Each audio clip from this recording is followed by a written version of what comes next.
cyakoze pesi nkubeshye hari utuntu twinshi umbwira tukagenda nyine tunyibutsa ibihe byashize nkiri kumwe n'umukobwa niyumvagamo nubwo naje kumubura binunguye byagenze bite se kubizi hari story nibi ntajya mubwira se ko nabonye ibintu byose wanganirije bitewe n'ukuntu wambwiye ngo bashakane n'umukunzi umeze ukuntu nyine ukuntu nabonye twahuza nyine usibye icyo kinyarwanda uvuze ko numva kimoza hano nyine nabonye twahuza ko umuntu nashakaga nabonye ameze nkawe nyine mbonereho ngushimire ni iby'ingenzi kukugira ndabizi neza kuba turi kumwe hano ni ukuri w'agaciro ikindi wagiye unyereka attention kuri njyewe nagiye mbona ko duhuza ibintu byinshi bitandukanye ni nayo mpamvu uyu munsi fata time tukicara tukaganira nibura nanjye nkakubona umwenyuye ku maso ni iby'agaciro kuri njyewe kandi pe ku magambo mbwira cyangwa se kuri support y'ibitekerezo ndabigushimiye n'ukuri ku mutima yego yakoze nawe ku mwanya wawe tukaganira biranshimishije ase buriya nira aramutse amenye ko dukominikana cyane tuganira ibintu n'ibyo nyine ntabwo yabigira ikibazo ko turi inshuti nera turanabantu byibuze njye ndumva nta kibazo kuko icya mbere cyo ndakeka mu gutandukana nawe ashyiraho finale y'uko relationship hagati yanjye nawe birangira wari uhari yewe abivuga wari uhari ndumva rero nta yindi mbogamizi yanjye nawe kuri we kuko buri kimwe cyose arakizi sibyo nta kibazo mfite ariko nyine ndagushimiye pe nta kibazo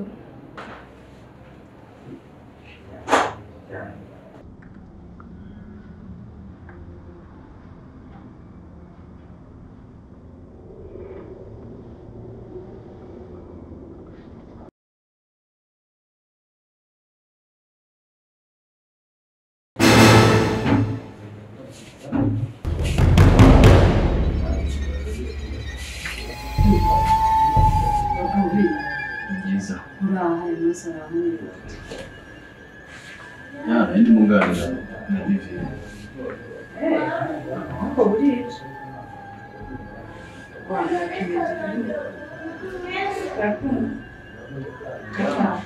ikibazo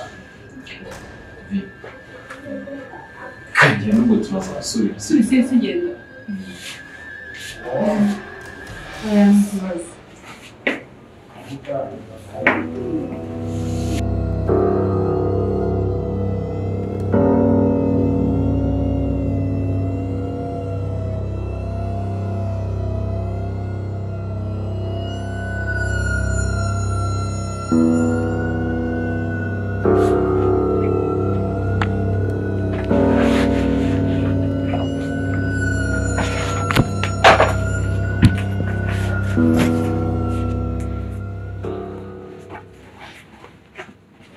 Kumba nuko ataje meze bite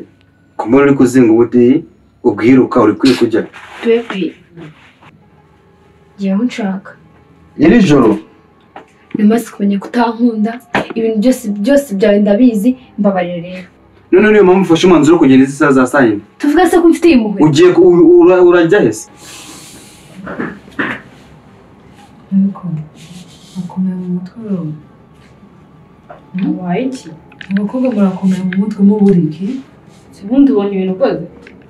nkoze iki ahubwo nkoze bikeye wowe uricara nawe arakaza gusoma nawe ugatega amantu wibagiye ibyo yankoreye cyababa yagukoreye iki cyangwa ibyo yagukoreye njye birandeba njyewe ndamukunda kandi numvishe imico yiwe n'umukobwa yumva ashaka nanjye numva umuhungu nyine w'inzozi zanjye numva nshaka niwe. Kandi ikindi ambabaje natanabimbwira kankunda njye nzabimwibwira. yego ko ako kanya wisiye wumva ko azokubera ase uyobewe ukuntu nababajwe mu rukundo wabonye ibintu Ibrahim yankoreye. uzogaruka undirira ndira ibigisi sawa ngendira genda washushe ahubwo reka mubwire ndamukunda kandi wowe nta n'ubu ufite uburenganzira bwo kumitiraho umuhungu muto. Njye nemerewe gukunda umuhungu nshaka ntabwo wowe ugomba kumitiramo. urahiye nshuti yanjye. ibyo bintu urumva bisobanutse gute? so wende kubaza ugiye ese wandetse ko ntagikeneye kubana nawe ngeze mfite gahunda yo kubana n'umuntu utankunda warambabaje urabizi ndeka rero ngende nijye uzi aho ngiye tuvuge se ko mfitiye impuhwe asiga mwasi kuko uriseriye ibyo uri gukora nibyo cyangwa ufite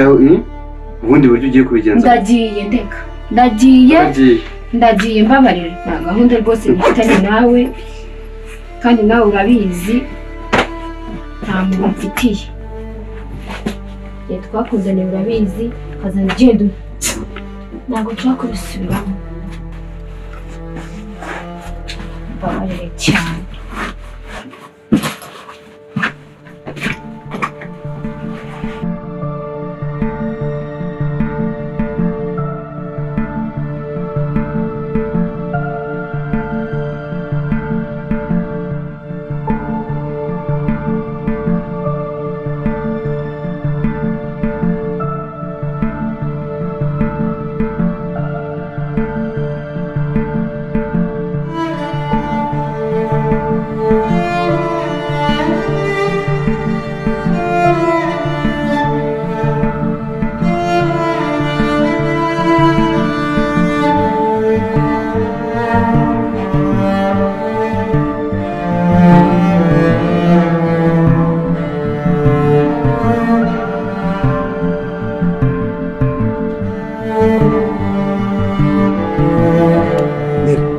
wabaye inzobe byatari byagenze bitwa ngo ntabwo uri muri sama. oya sha ntuzi ko inzobe yanje ari karema ntacyo mpindura ntacyo nisiga ntabyo wisiga none ariko none ubu ngubu okay sanzwe mbona ko inzobe pe ariko iyo ufite none irata pe reka nakakesha Imana iyo yagize neza ibintu aba ari sawa iraguha nawe ntabwo iraguha ntabwo kubura andi makuru y'imisisi fresh tu bize neza gusa nyine mbona wipitisha ugenda usohoka unasohokane man turabagenzi nakazi akazi umva iyi sama mfitemo akazi nanjye ubwanjye ntabwo ndi kubona time wewe sha oya ukuri ntabwo nkubesha ari abantu kibona mu rugo okay nakazi kabaye kenshi n'abatipe n'abakinzi naravuze ukuri aha ako nizere ko umeze neza sha ndi fresh ndi poa pole pole fresh kabisa ndashaka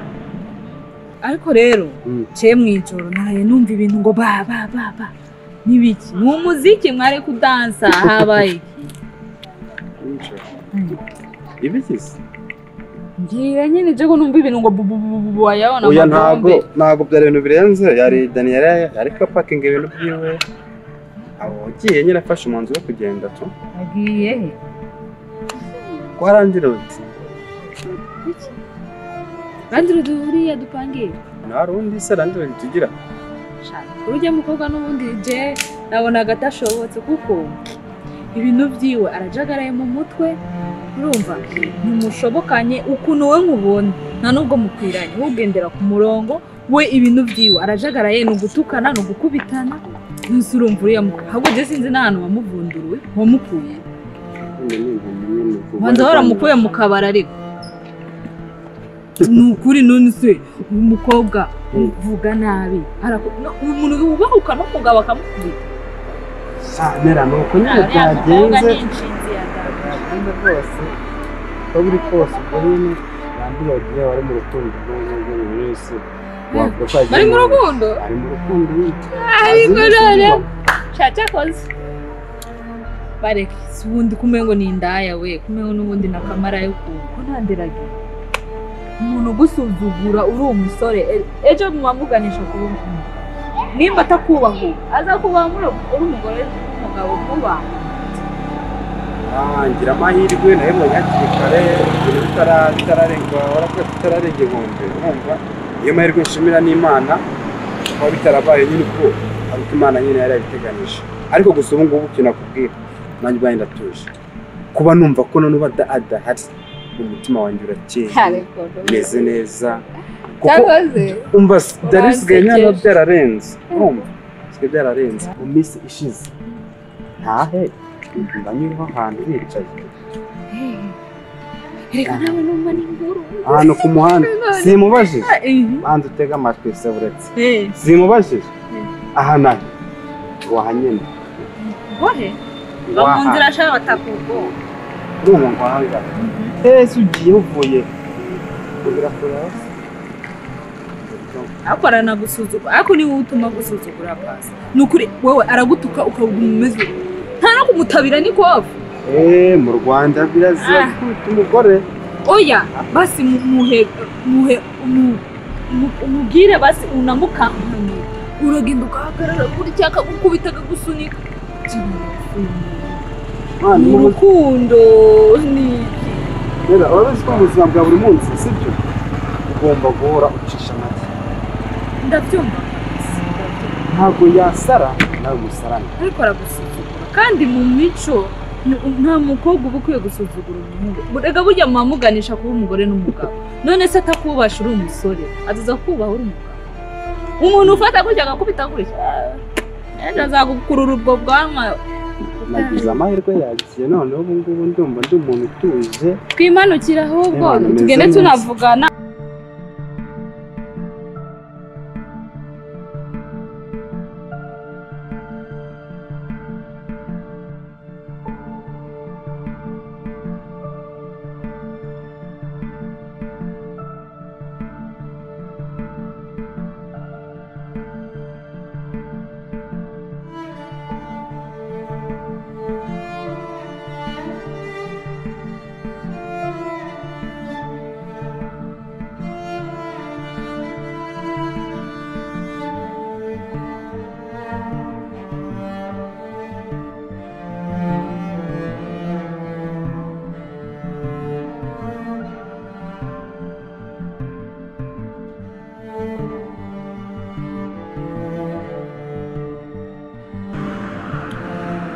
ese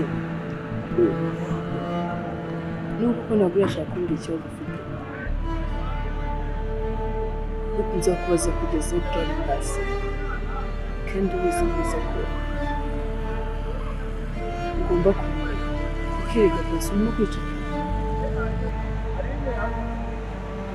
twemeze kuba tuyizi ufite ikihe kibazo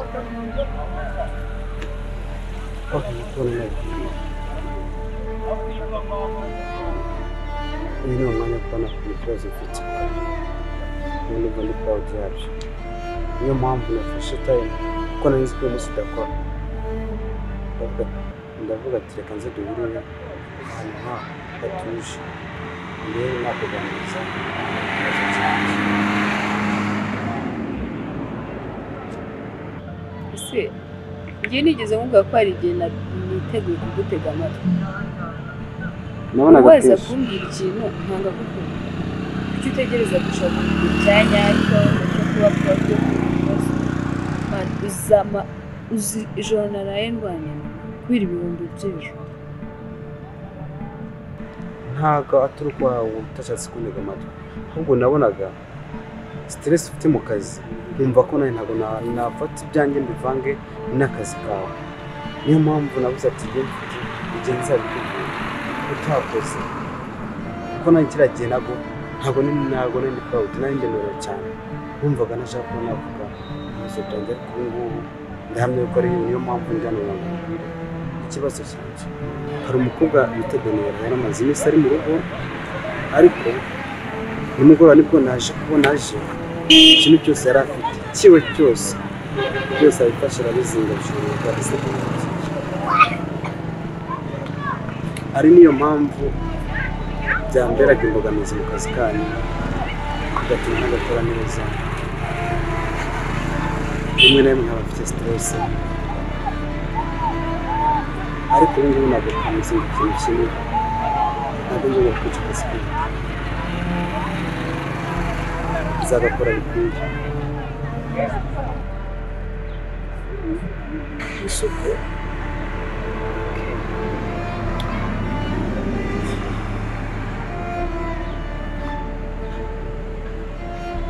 Pasi ntabwo ugomba kufunga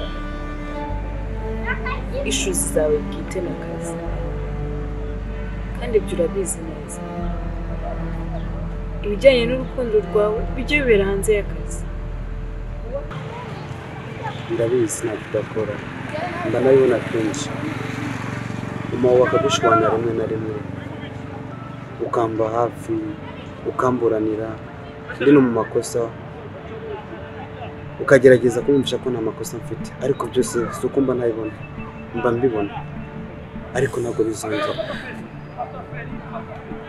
basi nawe gukomeza ngiye kuba umwana mwiza mu kazi ngiye guhinduka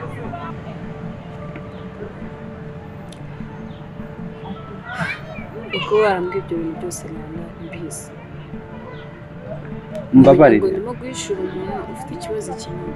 mbabare nanjye ntabwo ari njye ntibizongere mbabarira ntibizongere ishu zawe ni ishu zawe ntaho nuzuguriye n'akazi amusore kabisa uramwishima ntabwo nzahora mwishima ntibyongera njye nawe tuzashobotse ndabigusabye ntabwo bizongera kandi ubyumve nk'ukuri okay ahubwo simbwira umukobwa mwabana wabonaga mu rwego ariko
abanyaberana nkaho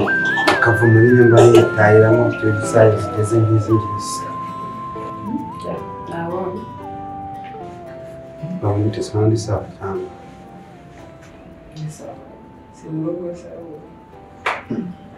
akuna kwa kare sawa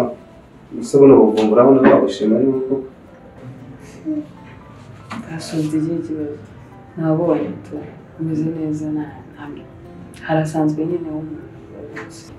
sure nijyanye guteganya n'amatuwarete amadushe n'iki hirya no hino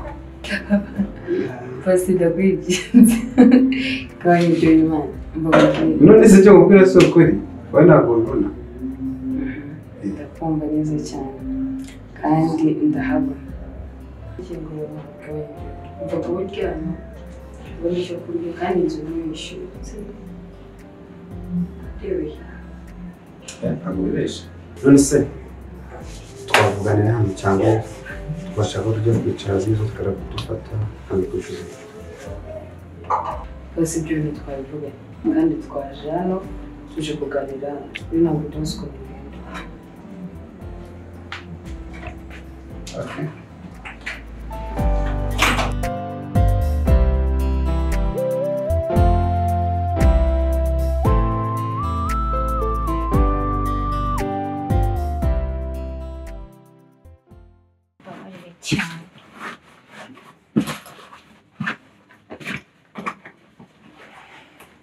And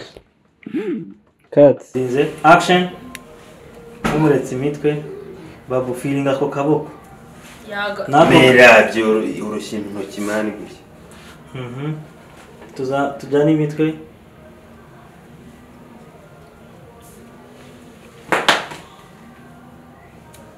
Nese muri gusomana. Action.